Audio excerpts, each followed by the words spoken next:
예수님의 이름으로 축복합니다. 하나님께서 여러분에게 1년 동안에 많은 것들을 베풀어 주시고 그 베풀어 주신 은혜 가운데 여러분이 살았음을 감사할 때 하나님께서는 여러분이 느끼지 못하고 깨닫지 못하고 인정하지 못했던 것들조차도 여러분 안에 생각나게 하시고 그런 것들로 하나님께서 이렇게 얘기하십니다. 내가 너와 동행하고 있노라. 내가 너를 보살피고 있노라. 내가 너와 함께하기를 원하노라. 그렇게 매 순간 하나님이 우리를 부르십니다. 그 부르심에 응답하는 하나님의 자녀 되시길 축복합니다. 오늘 말씀 나누는 것 중에 사도 바울이 이렇게 고백합니다. 내 은혜가 내게 족하다. 내 능력은 약한 데서 완전하게 된다. 그리스도의 능력이 내게 머무르게 하려고 더욱더 기쁜 마음으로 내 약점들을 자랑하려고 한다. 그리고 이렇게 얘기합니다. 형제 여러분, 기뻐하십시오. 기뻐하십시오. 여러분 정말 기뻐하면서 살고 계십니까? 매일마다 우리에게 기쁨의 조건이 아니라, 감사의 조건이 아니라 얼마나 우리를 힘들게 하고 우리를 낭만케 하는 일들이 많은 줄 모릅니다. 특별히 사람들 간의 관계성 속에서 그런 일들이 많이 나타나고, 멀리 있는 사람이 아니고요, 바로 옆에 계신 분, 함께 사시는 가족들, 이런 분들이 우리를 가장 기쁨이 없게 만들고 기쁘지 않게 만듭니다. 그런데 사도 바울은 오늘 얘기합니다. 기뻐하시라고, 기뻐하라고. 우리의 안에는 그런 능력이 없기 때문에 하나님께서는 사도 바울을 통해서 우리에게 명령을 하십니다. 기뻐하라고.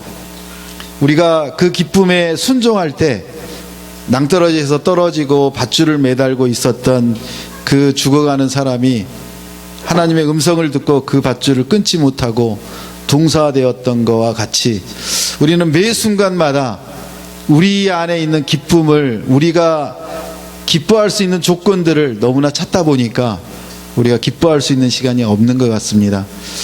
우리의 기뻐할 수 없는 조건일지라도 우리가 기뻐하려고 하나님의 말씀에 순종할 때 하나님은 그 기쁨의 조건들을 우리에게 만들어 주신다고 합니다.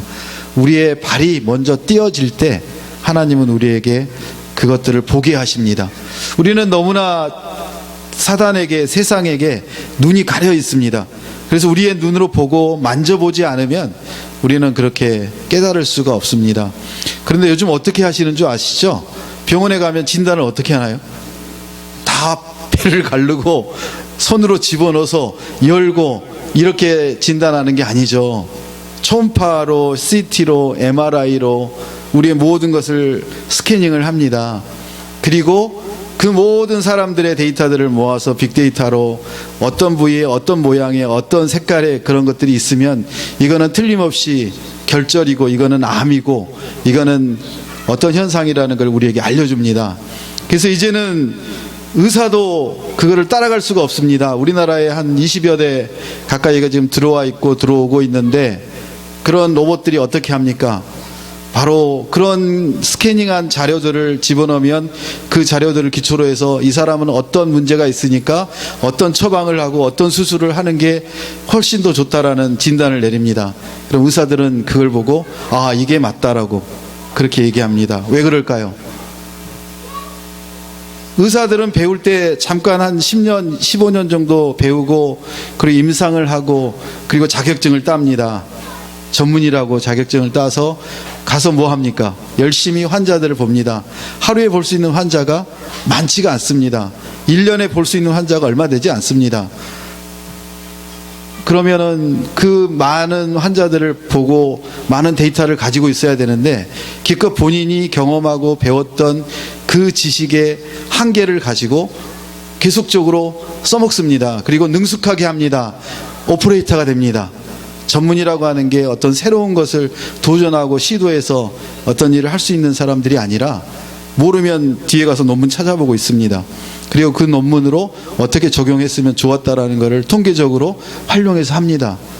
그런데 로봇이 나와서 전문의는 그 새롭게 나오는 수술 방법이나 처방 방법을 모르는데 로봇은 매일마다 수십만 건의 데이터들을 받아들이고 그것들을 계속 분석을 해서 그 사람들의 어떤 처방과 어떤 수술이 가장 효과적이라는 것을 지시를 해서 그것들을 따라서 수술하면은 완벽하게 99% 이상 수술이 되는 그런 현상을 지금 논문들이 발표하고 있습니다.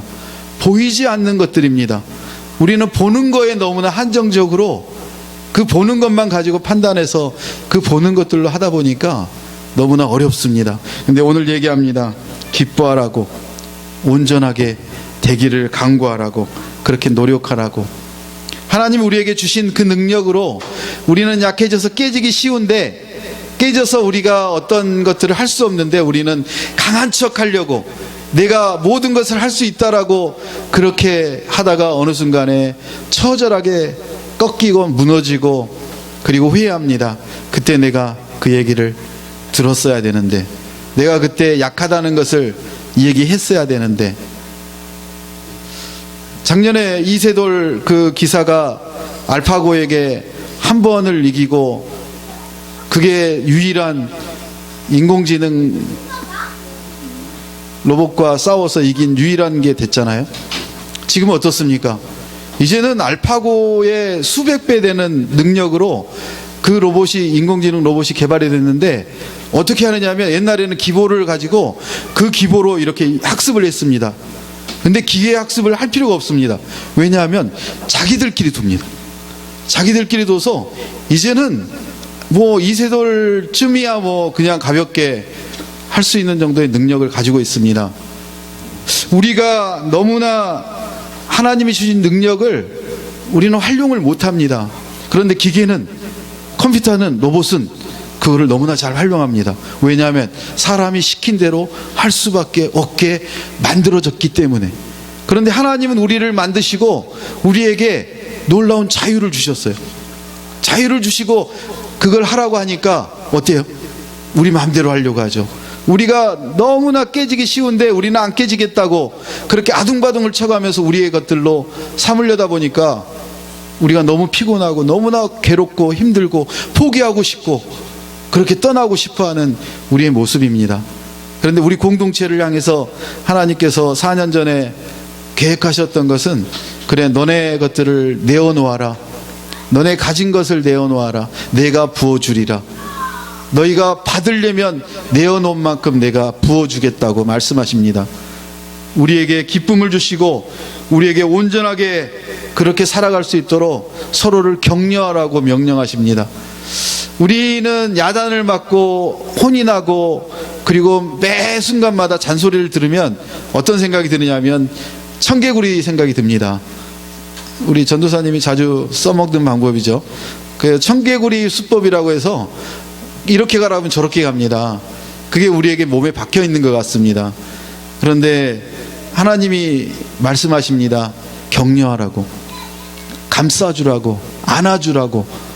그렇게 할 때 우리의 마음이 녹아나고 우리가 서로를 배려하게 되고 우리 안에 능력이 없는 능력들이 나타나고 같은 마음을 품게 된다고 하십니다.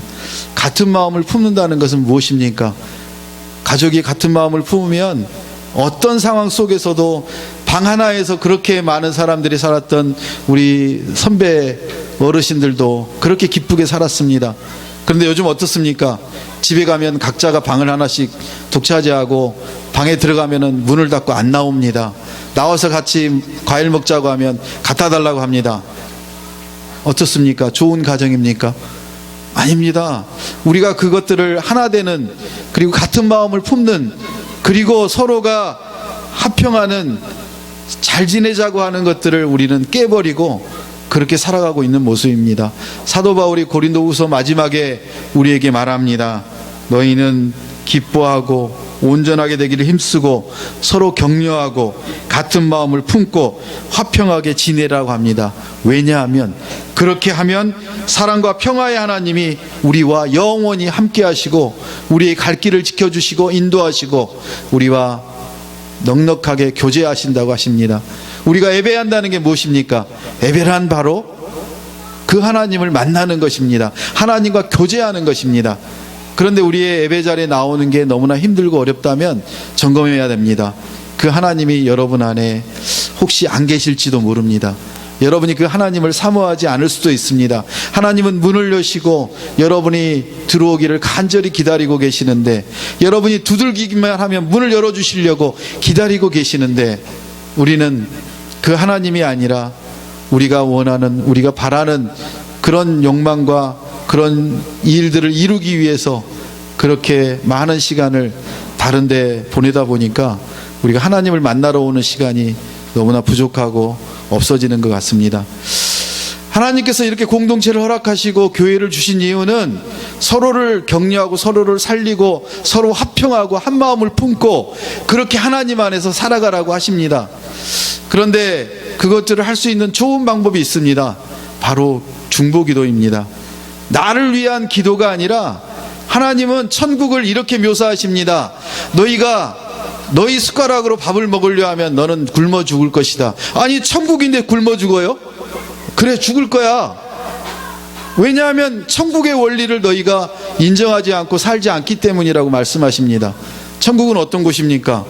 여기에서 숟가락을 떠서 내 입으로는 못 들어오지만 저기 멀리 계시는 김유선 전도사님의 입에다가 맛있는 음식을 넣어주는 것입니다. 서로가 이렇게 서로를 위해서 격려하고 기도하고 사랑하는 그런 공동체, 그게 바로 하나님이 세워주신 교회입니다. 우리가 건물이 아니라 하나님께서 이렇게 맺어주신 한 사람 한 사람들이 모여서 함께 눈물로 기도하고 어려움 당한 이웃들을 위해서, 성도들을 위해서 찾아가서 함께 기도해주고 함께 위문하고 격려하고, 이런 공동체가 하나님의 교회라고 합니다. 그 교회를 통해서 하나님이 보이시고 하나님의 영광이 드러난다고 하십니다. 그럼 그 중보기도가 어떤 기도일까요? 한번 오늘 보도록 하겠습니다. 디모데 전서 2장 1절 2절 같이 읽겠습니다. 그러므로 무엇보다 내가 권하는 것은 모든 사람을 위해 간구와 기도와 중보의 기도와 감사를 하려는 것이다. 왕들과 높은 지위에 있는 모든 사람을 위해서도 그렇게 하여라. 이는 우리가 모든 경건함과 거룩함 가운데 조용하고 평화로운 생활을 하려는 것이다. 아멘. 모든 사람을 위해서 간구하라고 합니다. 간절한 기도를 하라고 합니다. 우리를 위해서 기도할 때 능력이 없습니다. 그래서 우리는 시간을 낭비하고 있습니다. 교회에 처음 오신 분들의 특징은, 그리고 신앙생활을 제대로 못하는 사람들의 특징은 뭐냐면, 나를 위해서, 우리 가족을 위해서, 아까 천국의 열쇠와 똑같습니다. 내가 먹으려고 열심히 숟가락질을 하지만 그 모든 것들은 나를 위한 게 아니라 내가 굶어 죽고 내가 피곤하고 힘들고 어렵습니다. 왜 기도가 여러분에게 그렇게 힘듭니까? 왜 기도가 안 되는가요? 바로 여러분을 위한 기도를 하기 때문에 기도는 힘듭니다. 하나님은 공동체로 묶어주시고 공동체의 각 사람들의 기도 제목을 내놓으라고 합니다. 우리의 아픔과 고통을 얘기하라고 합니다. 서로의 어려움들을 서로 나누라고 얘기를 하십니다. 왜냐하면 여러분의 기도를 통해서 하나님이 들어주시려고 기다리고 계시기 때문입니다. 그런데 모이기도 힘듭니다. 요즘은 함께 모여서 서로를 얘기할 시간도 없습니다. 서로의 고통을 어디 가서 얘기하느냐 하면 주변에 자주 만나는 사람들에게, 세상 사람들에게 얘기를 합니다. 그리고 뒤통수 맞습니다. 왜 저 사람은 저렇게 약하고 저렇게 모자라고, 왜 저렇게 저 집안은 콩가루 집안이고 저렇게 맨날 문제만 있고. 경험들 안 하시나요? 네, 별로 아주 경험 안 하고 잘 사시나 봅니다. 네, 아닙니다. 여러분이 그들에게 얘기하면 얘기할수록 우리에게 돌아오는 것은 고통과 아픔과 포기와 절망과 낭만과 환난밖에 없습니다. 하나님께서 얘기하십니다. 너 마음에 있는 것들을 내어놓으라고. 내어놓고 기도하지 않는 공동체가, 그거는 공동체가 아니라 하나님을 능멸하고 하나님을 목욕하는 그런 자리라고. 그런 교회라고, 그거는 교회가 아니라 세상과 다를 바가 없는 곳이라고 얘기합니다. 우리가 무엇을 해야 됩니까? 바로 우리의 작은 것들을 나눌 때 여러분이 나누는 그 음성을 여러분의 공동체 식구들이 듣겠지만 하나님이 먼저 들으십니다. 하나님이 들으시고 여러분의 기도에 응답하실 준비를 이미 하고 계셨습니다. 여러분의 기도의 응답이 안 들리는 것 같지만, 이루어지지 않는 것 같지만 하나님께서는 말씀하십니다. 이미 이루어지고 있었고, 이미 이루려고 준비하셨고, 이미 이루고 있을 것이라고 얘기하십니다. 우리가 실패해야만, 우리가 뭔가 문제가 생겨야만 그때 깨닫습니다. 아, 하나님 그 길을 이렇게 가게 하시려고 우리에게 그때 이렇게 하셨군요. 우리는 너무나 그때 깨닫습니다. 그리고 나서 깨닫고 다시 그 길을 가려고 발을 내디디는 순간 사단이 우리의 마음을 조아댑니다. 야, 너 그거 아니야. 이거 너 저 은행에 있는 돈과 그 다음에 너가 잘 알고 있는 그 인맥들 있지 않니? 그 사람들에게 부탁해. 그러면 금방 들어주지 않겠니? 우리는 보이는 것들로, 우리의 생각들로 어떤 문제를 해결하려고 합니다. 무엇보다 내가 권하는 것은, 사도 바울이 우리에게 권하는 것은 우리가 사람들을 위해서, 우리 공동체를 위해서, 성도를 위해서 간구하고 기도하고 그렇게 함께 가라고 하는 것입니다. 두세 사람이 모여서 나눌 때, 두세 사람이 모여서 기도할 때 거기에 하나님이 함께 하시기 때문에 우리의 기도는 응답되기 시작한 것입니다. 여러분의 기도가 너무나 힘이 없고 이루어지지 않고 뭔가 막힌 담이 꽉 앞에 있다면 오늘 실천해 보시기 바랍니다. 여러분의 작은 고통과 작은 아픔과 여러분이 말할 수 없는 그 고통을, 여러분이 드러낼 수 없는 그 약함을, 찌질함을, 연약함을 드러내시라는 것입니다. 내 남편이 이렇고 내 자녀가 이러는데 도대체 하나님은 어떻게 하시려고 하십니까? 그것들을 여러분이 나눌 때 하나님은 여러분을 통해서 하나님이 일하기 시작합니다. 어떤 경우에도 우리가 그 하나님의 음성을 놓치지 말고 그 하나님께 나아갈 때 하나님이 이루어 주실 줄 믿습니다. 누가 중보기도 해야 됩니까? 바로 여러분이십니다. 여러분이 하나님의 모양 그대로, 하나님이 하시는 대로 우리에게 예수 그리스도를 보내셔서 그 중보하는 모델을 우리에게 보여주셨습니다. 우리에게 주기도문을 가르쳐 주심으로 인하여 우리의 작은 것들조차도 하나님께 아뢰고 우리의 쓸 것들을 위해서 기도하고 우리의 아픔과 고통을 위해서 기도할 때 여러분 각자를 통해서 하나님은 이루게 하십니다. 여러분이 이미 하나님의 성전이십니다. 하나님께서 성전 삼아 주셨습니다. 그래서 이 땅에는 교회가 아니라, 성전이 아니라 여러분 각자가 하나님의 성전이고 그렇게 거룩한 성전 삼아 주셨기에 여러분이 그 하나님의 일을 감당할 수 있습니다. 여러분이 그 기도를 할 때 여러분을 통해서 하나님의 일이 일어나실 것입니다. 무엇을 위해 기도할까요? 같이 창세기 12장 1절 2절 같이 읽겠습니다. 여호와께서 아브라함에게 말씀하셨습니다. 내 고향, 내 친척, 내 아비의 집을 떠나 내가 내게 보여주는 땅으로 가거라. 내가 너를 큰 민족으로 만들고 내게 복을 주어 내 이름을 크게 할 것이니 내가 복의 근원이 될 것이다. 너를 축복하는 사람에게는 내가 복을 주고 너를 저주하는 사람에게는 내가 저주하리니 땅의 모든 족속이 너로 인해 복을 받을 것이다. 아멘. 무슨 단어가 여러분의 귀에 들어옵니까? 복 받는다, 복 받는다. 네, 우리는 복을 너무나 사모합니다. 복을 너무 좋아합니다. 거기에 앞에다가 복에다가 축이라는 걸 하나 넣어서 축복이라고 하면 조금 좀 억양이 달라지고 방향이 달라집니다. 여러분이 받는 그 축복이 무엇입니까? 지우가 요즘 열심히 삼성 인턴을 그 면접을 보고 있습니다. 작년에 한번 떨어졌는데 올해는 면접까지 갔습니다. 올해 딱 붙으면은 너무나 좋겠죠. 네, 장로님만 기도하나 봐요. 네, 그것도 하나의 축복이겠죠.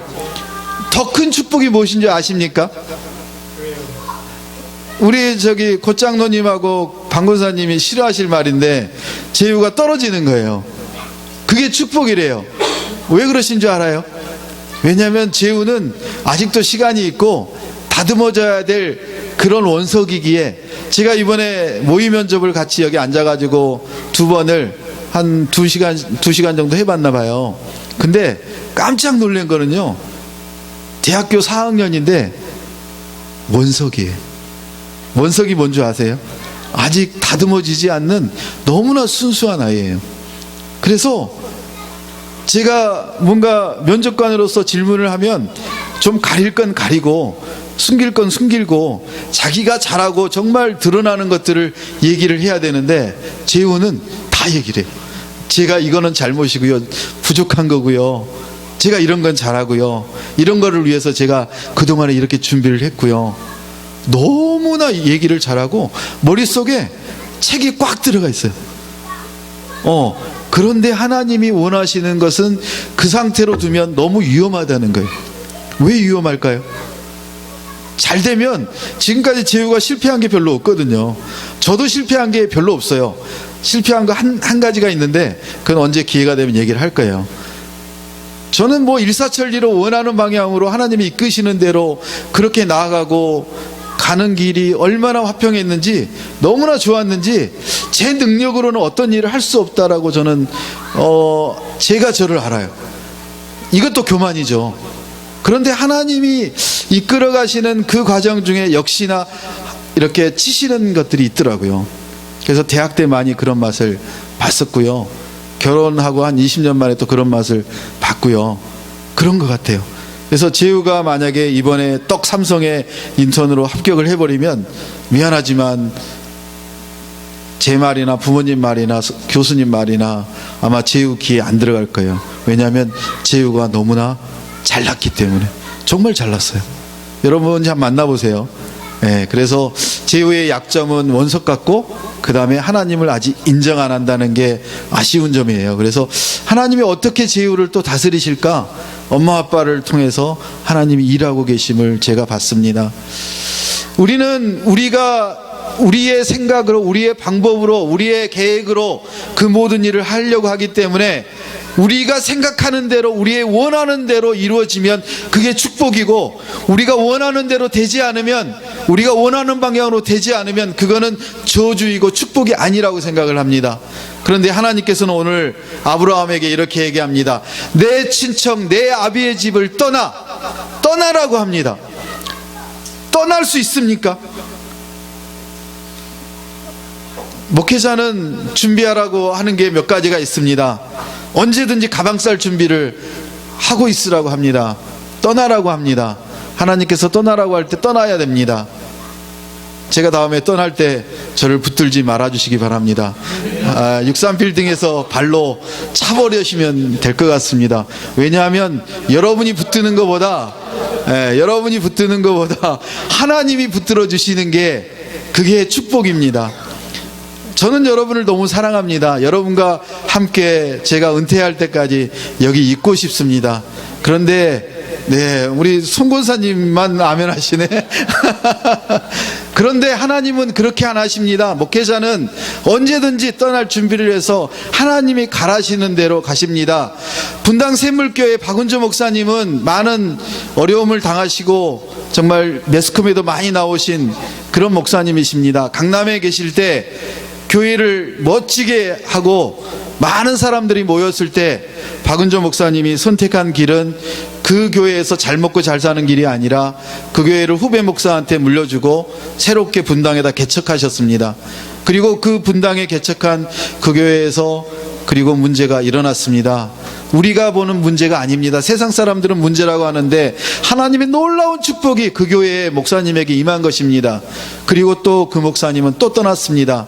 여기에 가까운 동백에 작은 교회를 개척하시고 또 그 교회는 주시고 나왔습니다. 얼마나 멋지십니까? 큰 교회들의 역할이 있습니다. 하나님이 큰 목회자들, 하나님이 쓰시려고 하는 여러분들이 있습니다. 그런데 하나님은 어느 때에 말씀하십니다. 그거 아니야. 그거 너 다치는 일이야. 너 떠나야 돼. 너를 통해서 내가 할 일이 따로 있어. 하나님은 그렇게 얘기하십니다. 근데 우리는 여러 가지 이유를 답니다. 하나님 이것도 있고요, 아이들도 있고요, 그리고 집도 있고요, 못 떠납니다. 아브라함은 떠나라고 할 때 떠났다고 합니다. 하나님께서는 보여주십니다. 내가 내게 보여주는 그 땅으로 가라고 하십니다. 그 땅으로 가는데 그 보여주는 땅이 보이지가 않습니다. 그곳에 가면 수십 년 동안 그렇게 멋지게 쌓아놓던 그 성과 같은 집이 아니라 이제는 떠돌아다니는 그 여정이 됩니다. 우리가 그 여정을 바라보고 그 험한 길을 떠날 수가 있습니까? 떠날 수가 없습니다. 그런데 하나님께서 약속하십니다. 내가 너를 큰 민족으로 만들고 내게 복을 주어 내 이름을 크게 할 것이라고 하십니다. 우리는 과정을 보지 않습니다. 그리고 결과를 보려고 합니다. 하나님은 아니라고 하십니다. 그 순간순간에 하나님이 계획하신 그것들을 순종하는 것을 하나님은 원하십니다. 너를 축복하는 사람에게 내가 축복하고 너를 저주하는 사람에게 너를 저주한다고 하십니다.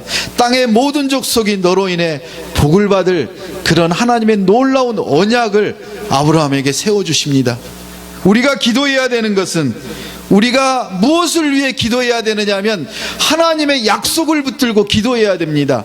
하나님이 우리에게 약속하신 바가 얼마나 많은지 모릅니다. 여러분 많이 서운하셨을 것입니다. 내가 이 일을 이루어주면 하나님 제가 이렇게 하겠습니다 하셨으면 여러분 결단하셔야 됩니다. 하나님은 기억하고 계십니다. 여러분이 그렇게 결정하고 진행하시길 하나님은 축복의 통로로 준비하고 계십니다. 아브라함을 통해서 그 집을 떠나고 하나님이 보여주신 그 사막과 같은 아무런 보장이 없는 그곳으로 보낼 때 하나님은 계획하셨습니다. 그곳에 하나님의 놀라운 나라를 세우고 하나님의 백성들을 모아서 주님의 나라를 세우실 거라는 하나님의 계획이 있으셨습니다. 하나님이 택하신 이스라엘 민족을 통해 그 나라를 세우실 하나님의 놀라운 계획이 있으셨습니다. 그런데 어떻게 우리가 그것을 볼 수 있겠습니까? 우리는 볼 수 없습니다. 인간은 보고 듣고 경험한 바를 쫓지만 하나님은 말씀하십니다. 내가 너보다 너를 잘 알고 너를 위해서 이미 준비하셨노라고. 그 준비된 것을 너희가 그 길을 가라고. 우리에게 모든 사단과 우리의 걸림돌과 이런 모든 것들을 다 하나님께서 걷어내신다고 하십니다. 왜? 하나님의 일을 하나님이 이루시려고. 여러분을 통해서 여러분은 축복의 통로로 하나님이 가라시는 대로 하나님이 보여주시는 그 사람을 위해서 하나님이 오늘 듣게 하신 그 얘기를 통해서 여러분은 기도하라고 중보기도자로 하나님이 세우셨습니다. 여러분이 듣는 얘기, 여러분이 애달파하는 얘기, 고통스러워하는 성도들의 마음들, 그 마음들을 동일한 마음으로 체휼을 하고, 체휼한다는 게 무엇입니까? 암으로 지금 내일 모레 수술을 받아야 되는 이규웅 아버님의 그 마음을 여러분이 체휼이 되십니까? 83살에 평생을 수술하셨던 그 의사 병원 원장님이셨던 분이 이제는 본인의 폐에 5cm의 암이 있어서 그 암을 제거해야 된다고, 그리고 수술 날짜가 잡히고 그랬을 때 그 마음이 느껴지십니까? 최유정 권사님의 아버님 최승열 아버님은 심장에 판막이 20년 전부터 아팠는데 그거를 미루다가 이제 드디어 더 이상 견딜 수 없어서 병원에 갔더니 수술을 해야 된다고 해서 그리고 입원을 했는데,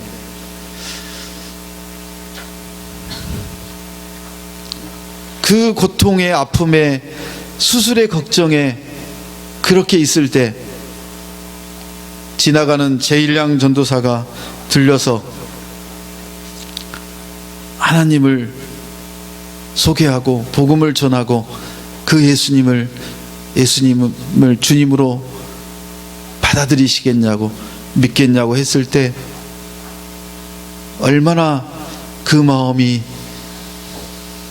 힘들고 어려웠으면 이제 드디어 그 예수님을 영접하고 아멘으로 화답하셨겠습니까? 하나님께서 배를 여시고 심장을 여시고 판막을 수술하셔서 인공호흡을 끼고 있다가 이제는 인공호흡을 띄고 다시 회복되고 계시다고 하십니다. 지금 오늘 오후 당번이라고 세브란스에 가셨습니다. 그 환자의 마음과 그 보호자의 마음을 우리가 똑같이 느끼고 그것을 위해서 같이 기도할 때 하나님은 여러분을 통해서 구원하시고 고쳐주신다고 말씀하십니다. 바로 기도라는 것이, 중보기도라는 것이 그런 것입니다. 체휼하지 않으면, 내가 느끼지 못하면 나의 기도는 연불에 불과하고 그거는 하나님도 원하시지 않는 기도라고 합니다. 여러분의 마음에 정말 진정으로 간절히, 간구라는 게 뭡니까? 여러분의 간이 뜯겨져 나가듯이, 통증이 커지듯이, 그렇게 간이 쪼그라들듯이 간절하게 기도하는 것을 우리가 간구라고 얘기합니다. 체휼하지 않는 사람은 그런 기도가 나올 수가 없습니다. 그래서 서민구 하영조 목사님은 그 많은 성도들을 향해서 기도하시다가 본인이 암에 걸려 7번의 수술과 그런 많은 고통 속에서 복음을 전하다가 많은 제자들을 만들어 두고 그렇게 65세의 하나님 곁으로 가셨습니다. 저도 그 하영조 목사님의 열매입니다. 하나님이 하영조 목사님을 통해서 너 썩은 토막을 하나님께 드리려고 하느냐? 너가 젊어서 너의 가장 귀중한 토막을 하나님께 드리지 않겠니? 그 부름에 응답해서 바로 신학대학을 들어갔습니다. 우리를 부르시는 그 음성을 여러분이 들으시기 바랍니다. 아브라함을 부르신 하나님이십니다. 아브라함을 통해서 우리에게 언약하신 하나님이십니다. 아브라함을 통해서 별과 같은 하나님의 후손들을, 그런 하나님의 자녀들을 삼으신다고 하셨는데 그 자녀가 여러분이심을 고백하시기 바랍니다. 여러분이 기도하셔야 될 것은 여러분이 듣는 성도들의 아픔과 고통을 위해 여러분이 무엇보다 먼저 격려하고 기도하고 그렇게 사랑을 나누는 것이 바로 하나님의 자녀이고 천국의 백성이라고 말씀하십니다. 여러분의 기도를 통해 한 성도들이 살아나고 한 가정이 회복되는 놀라운 역사가 이루어지길 축복합니다. 기도의 능력이 이사야서 41장 14절부터 16절까지 이렇게 나옵니다. 같이 읽겠습니다. 지렁이 야곱아, 이스라엘 사람아, 두려워하지 말라. 내가 너를 도와주겠다. 여호와의 말씀이다. 너를 구원하시는 분은 이스라엘의 거룩한 분이시다. 보아라, 내가 너를 날카롭게 날이 센 선 타작 기계로 만들 것이다. 너는 선들의 타작 언덕을, 내가 산들을 지킬 것이,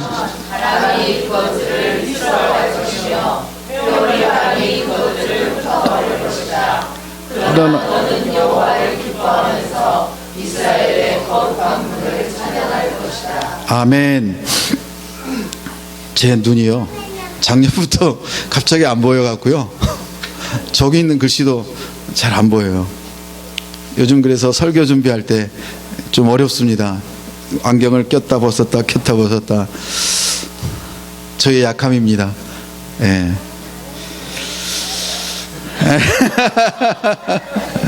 예.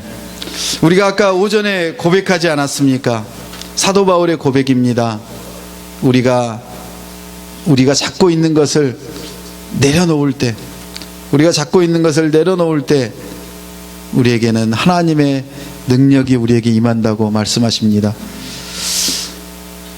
원숭이인가요? 원숭이가 그 항아리 안에 손을 넣어서 맛있는 것을 꺼내려고 할 때 이 손을 넣고 꺼내면 여기 그 끝에가 너무 좁기 때문에 손을 놓지 않으면 이게 빠져나오질 않는데, 그 원숭이는 어떻게 하나요? 잡고 끝까지 빼려고 한답니다. 손을 놓으면 빠지는데 그 사탕을, 맛있는 걸 꺼내려고 손을 놓지 않는다고 합니다. 우리의 모습이 아닌가 생각이 돼요. 우리는 세상을 섬기고 세상을 발을 두고, 그리고 또 하나님께 발을 둬서, 하나님은, 교회는 하나의 보험 삼아 다니는 사람들이 의외로 많습니다. 하나님의 능력이 믿겨지지 않는 것입니다. 세상에 자기의 방법이 너무나 많습니다. 살아오면서 너무나 많은 사람들을 만납니다. 너무나 능력 있고 너무나 권력 있고 돈 많고 뭔가 힘이 되는 사람들을 자기의 것으로, 자기의 힘이라고 그렇게 착각을 합니다. 그런데 정작 문제가 생기고, 그리고 돈 100만 원 빌리러 가면 문전박대합니다. 완전 사람을 거지 취급합니다. 이게 세상입니다. 그런데 우리는 그것들을 아직도 믿고 또 믿습니다. 그렇게 그게 힘이라고 우리가 느낍니다. 이제 자식도 그런 게 안 됩니다. 여러분이 가진 것을 주시지만 여러분의 그 아들은 결코 여러분에게 보증수표가 될 수가 없습니다.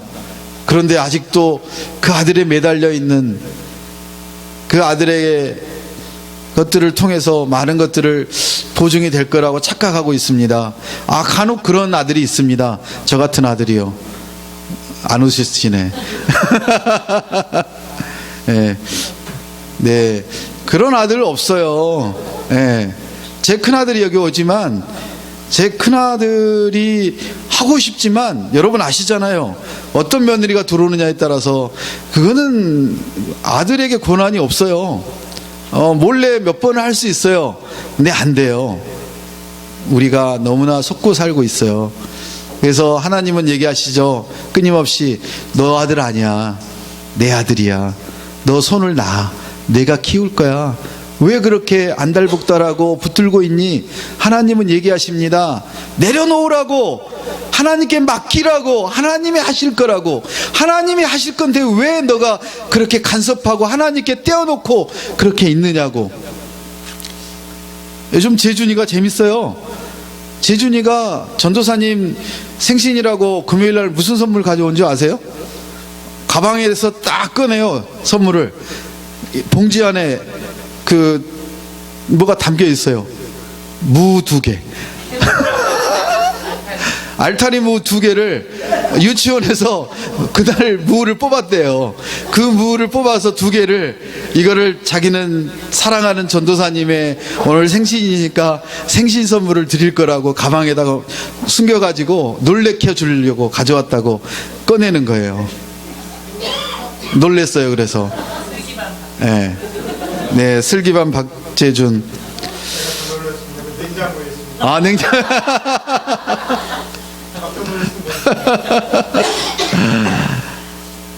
4년을 재준이가 여기 와서 컸어요. 그리고 이제 아장아장 걸어가는 그때 필리핀 아울리치를 간다고 무모하게도 채권사는 애 2명을, 1명은 얻고 1명은 끌고 따라갔어요. 남편은 일하러 가고 교회도 안 다니니까. 그런데 그 아이가 한 해, 2해 오더니 이제는 앞에 예배의 자리에 앉아서 열심히 말씀을 안 듣는 것 같은데 다 듣고요. 그리고 이상한 짓을 하는데도 큐티를 가져와서 시간 되면 펴놓고 큐티하고요. 민서는 또 지난주에 예쁜 연애 편지를 저한테 써가지고 왔어요. 목사님 건강하세요, 사랑합니다, 최민서 올림. 이런 편지 받아보셨어요, 맹사부님? 저는 1년에 한 2-3번 받아봐요. 얼마나 우리 아이들이 기특하고 정말 하나님 안에서 무럭무럭 자라가고 있는지 오늘 여기 아이들 앞에서 찬양하는 거 보셨잖아요. 어느 교회에서 그것도 오후 예배나 대예배 때 앞에 나와서 애들이 찬양을 해요. 애들의 길을 살리고 학주는 어때요? 오늘 앞에 나와서 리더 하잖아요. 몇 주 안 됐어 이거 한지. 그리고 맹사부님한테 요즘 하드 트레이닝을 받잖아요. 일렉 기타 지금 하드 트레이닝을 받고 무슨 코드요? A 마이너 플러스 페타톨릭 뭐 어떤 그거를 하면 일렉은 또 마스터를 하는 멋진 아이가 된대요. 우리 아이들이 돈 벌어서 뭐 합니까? 공부 잘해서 뭐 합니까? 자기 잘 먹고 잘 사는 아이가 되면 우리하고는 나이 됐으네, 우리하고는 관계 나이 됐으네. 뭔 소리냐고요? 그냥 하는 얘기예요. 예, 관계 없습니다. 여러분하고 관계 없고요. 여러분은 잘 키워서 며느리한테 보내는 거예요. 제가 그렇게 살고 있잖아요. 이제는 저희 어머니 아버님은 하늘나라에 가셔서 우리를 위해서 많이 기도하고 계시고, 우리 장모님 장인어른은 올해 80과 75살로 지금 부산에서 잘 살고 계세요. 여러분 이제 정말 내려놓으세요. 하나님께 맡기세요. 그리고 중보기도 해주세요. 중보기도 하실 때 하나님이 일하시는 방향을 하나님이 바꾸시고 우리를 통해서 일하시는 그런 것들을 보게 하시니 우리가 얼마나 즐겁고 얼마나 안전하고 얼마나 감사해요. 그 하나님을 여러분이 바라보시고, 중보기도가 이렇게 얘기합니다. 지렁이 같은 야곱아, 너는 이스라엘 사람들아 두려워 말라. 나 여호와가 말하노라. 나 여호와가 말하노라. 내가 너를 도울 것이고 내가 너를 구속하였고 너를 구원하였고 너를 보배롭고 향기로운 하나님의 그런 멋진 모델로 만들 것이라고 하나님께서는 우리에게 끊임없이 약속하십니다. 너가 나의 자랑이라고, 너가 지금 그렇게 커가고 있는 것이라고. 하나님은 우리에게 보여주시고 알려주시고 들려주시고 알게 하시는데 우리는 이상하게도 그 얘기는 안 들립니다. 이상한 얘기만 하나 기억합니다. 오늘 알타리무 2개만 기억해 가시면 안 됩니다. 여러분, 알타리무 2개 안에 있는 재준이가 4년 동안 이 자리에 계속적으로 와서 눈물 흘리고 콧물 흘리고 싸우고 볶고 그렇게 난리를 치면서도 하나님 안에서 커가고 있는 모습을 여러분이 느끼고 가셔야 됩니다. 그렇게 민서가 찬양을 하기까지 그렇게 멋지게 춤을 추고 필리핀 아이들 앞에 가서 그렇게 멋지게 발사를 하는 것을 우리가 매년 지금 4년째 보고 있듯이, 이제는 내년 1월에 또 어떤 일들이 일어날지 모릅니다. 새로운 뉴페이스들이 이번에는 가거든요. 그래서 이번에 가서 참치가 아니라 이번에는 뭐라 그랬죠? 상어요? 네. 상어를 잡으려면 맹사부가 가셔야 되는데 도저히 대답을 안 하시네요. 네, 갑니까? 네, 네, 네, 기대하겠습니다. 네. 자, 중보자가 어디에 여러분이 서 있어야 됩니까? 중보자의 위치가 있습니다. 마태복음 12장 29절에 이렇게 얘기합니다. 같이 읽겠습니다. 사람이 먼저 힘센 사람을 묶어놓지 않고 어떻게 그 사람의 집에가 들어가 물건을 훔칠 수 있겠느냐. 묶어놓은 후에야 그 집을 털 수 있을 것이다. 아, 네, 잘 묶어놓으십시오. 네, 네. 아니, 맹사부님이 그 칼을 하나 박창수 집사님 준다고 가져왔는데 사시미 칼이 뭐 200만 원이요? 예. 그래서 내년 1월을 잘 기대하고 있습니다. 사시미를 어떻게 드실지 저희가, 예. 우리가 있어야 될 위치가 있다고 합니다. 중보자는 특히나 있어야 될 위치가 있다고 합니다. 우리 교회가 교회될 수 있었던 여러 가지 이유 중에 한 가지가 아직도 매일 아침 8시 반에서 9시 반 사이에 여기 와서 기도하시는 분이 계시다는 것입니다. 최모 권사님, 이모 집사님, 또 모 집사님, 모 권사님, 예. 장로님들은 너무 모셔서, 그래서 가까이 계시는 우리 김동수 고장로님이 이제 이번 주에 임직을 합니다. 네. 하나님의 일은 하나님께 매달려 있는 중보기도자들을 통해서 하나님이 이루어 가십니다. 있어야 될 자리에 여러분이 있는지 한번 보시기 바랍니다. 여러분이 있어야 될 자리는 주일날은 하나님이 지키시는 자리, 하나님께 드려지는 자리, 바로 예배자로 그 자리에 계시는 것입니다. 하나님이 간절히 찾으시는 그 자리가 바로 예배의 자리입니다. 어디에 가 계시든 그 예배를 사모하시고 예배의 자리로 가셔야 됩니다. 하나님이 원하시는 일은 하나님이 강제적으로 여러분을 어떤 일을 시킬 수가 없습니다. 하나님은 너무나 선하시고 너무나 인내하시고 여러분에게 성령의 열매를 주렁주렁 맺게 하시려고 여러분에게 놀라운 능력을 주셨습니다. 바로 자유의지입니다. 여러분이 하나님 앞에 무릎을 꿇을 때까지 하나님은 기다리십니다. 너무 힘들게 가지 마시고요, 너무 어렵게 가지 마시고요, 그냥 꿇으시고 엎드리시고 그 하나님을 만나시는 놀라운 하나님의 자녀들 되시길 축복합니다. 우리는 성벽 위에서 파수꾼으로 있어야 되고, 그리고 모든 기도가 필요한 자리에, 특별히 사단의 그 싸움이 일어나고 있는 그 자리에, 영적 전투가 일어나는 그 자리에 여러분이 함께 기도해야 될 것입니다. 누가 아프고 힘들고 어렵다고 하면 그 자리를 우리가 먼저 찾아가서 같이 울어주고 격려하고 하나님의 말씀으로 약속으로 붙들고 우리가 기도해야 되는 것입니다. 사람이 먼저 강한 자를 결박하지 않고야 어떻게 그 강한 자의 집에 들어가 그 세간을 늑탈하겠느냐. 하나님은 말씀하십니다.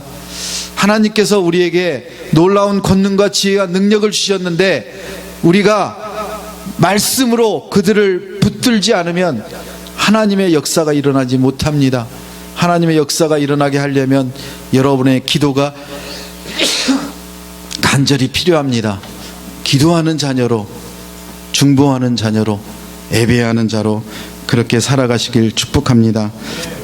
마지막으로 우리가 무엇을 위해, 어떤 부분들을 위해서 기도해야 되느냐. 이제는 우리를 위한 기도는 조금 내려놓을 필요가 있는 것 같습니다. 우리가 민족을 위해서 기도하지 못했습니다. 작년에 그 사단이 났던 것은 기도하는 자가 죽어가고 있고 기도하는 자가 줄어들고 있고 기도하는 자가 없었기 때문입니다. 먼저 민족을 위해, 하나님께서 허락하신 그 국가와 나라를 위해, 그리고 여러분이 다니는 직장을 위해 기도하라고 말씀하십니다. 특별히 하나님께서 교회를 세우시고 공동체를 통해서 각자에게 파견된 그 직장이 돈벌이를 위한 직장이라고 말씀하지 않습니다. 여러분이 가서 하나님의 사명을 감당할 때 그 직장에서 하나님이 여러분을 먹이시려고 연봉을 주고 월급을 주고 매일마다 어떤 이익을 주는 거지, 여러분의 그 얄팍한 생각으로, 우리 얄팍한 생각으로 더 돈을 많이 벌고 더 능력 있게 살려고 하는 그것들을 하나님은 깨부신다고 말씀하십니다. 하나님은 여러분을 그 직장에 선교사로 파송하셨습니다. 그래서 여러분은 그 직장에서 예수 그리스도의 그 삶을 본받아서 그 사람들에게 예수 그리스도의 향기를 뿜어내는 그런 하나님의 자녀로 삼으시라고 합니다. 이제 돈에 대해서 좀 내려놓으실 필요가 있는 것 같습니다. 우리가 먹고 살 만큼 하나님은 공급하시고, 우리가 곤란할 때, 고난할 때, 힘들고 어려울 때 하나님은 이런저런 방법으로 채우시고, 우리를 그 고통과 환난 속에서 하나님을 만나는 그런 중요한 방법으로 그 돈을 사용하신다고 하십니다. 우리에게 주어진 사명이 무엇입니까? 여러분에게 주어진 사명은 우리 분식집에 오는 한 사람 두 사람들을 우리 방권사님이 격려하고 살려내서 2층으로 올려보내잖아요. 그곳이 바로 여기 아닙니까? 여기 방권사님 만나서 오신 분들 몇 분 계시죠? 네. 바로 그런, 여기 손을 드시네. 네. 바로 그것입니다. 우리가 평생에 한 명을 하나님께로 인도하기가 얼마나 힘든 줄 아십니까? 그런데 여러분을 바로 그런 자리에 보냈다는 것입니다. 여러분이 계시는 그 자리에 바로 하나님의 향기를 드러내라고 여러분이 하신 것입니다. 이제 얼마를 보내, 얼마가 이익이네, 이거를 우리가 쳐다보고 묵상하는 순간 그 가게는 망하게 되어 있습니다. 그 가게는 이제 희망이 없습니다. 하나님이 오늘 깨우쳐 주십니다. 그 자리가 바로 예수 그리스도의 향기를 드러내는 멋진 장소라고. 하나님의 향기를 드러낼 때 여러분이 미치고 손해보는 것 같은데 절대 미치고 손해보는 장사가 아니라고 하나님은 이루어 주십니다. 그 하나님을 믿으십니까? 그 하나님과 동행하는 거룩한 자녀들 되시길 예수 그리스도의 이름으로 축복합니다.